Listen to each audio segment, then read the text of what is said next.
banyak-banyak orang pesan paket lah bang. Ada satu benda ni yang saya tak faham betul sangat bang. Naik berserabut kepala otak saya. Apa dia Wan? Jadi ni bang, ada satu customer ni, satu keluarga dia pun saya tak faham lah bang. Setiap saya datang tu, berserabut kepala otak saya dia buat dia bang. Nak paket dia, paket mak dia, paket bapak dia, paket semualah pokoknya.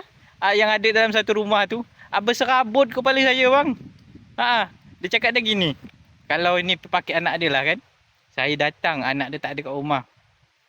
Dia cakap dia, bang anak kami tak ada kat rumah lah bang, besok bisa tak abang hantar? La ilaha illallah, aku cakap kan, ini anak dia, perasan bukan anak orang lain lah. Takkan dia tak nak bayar? Bayarlah dulu kak kan, sebagai anak tu biayanya kan dari mak bapak ya kan. Tak mungkinlah dia kerja kan. Bayarlah dulu, nanti malam jumpa juga. Takkan tak jumpa. La ilaha illallah. Satu lagi, kalau pakai mak dia, sama juga tu bang.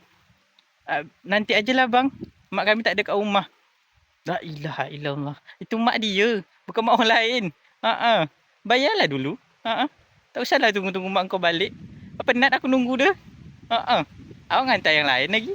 Bang, nanti hantar paket saya tu, tunggu laki saya pergi bang ya. La ilaha illallah. Dah nikah lah. Dah nikah bang kan. Dah nikah kak kan. Takkan laki tak boleh tahu belanja. La ilaha illallah. Lain-lain kali kak, nikah kan sama tu, berdua tu kan. Harus ada kompromi lah ya kan. Ada komunikasi lah. Takkanlah, bang jangan hantar dulu bang, bini saya kat rumah. Tak sudah Allah. Bilalah bini abang pergi ni.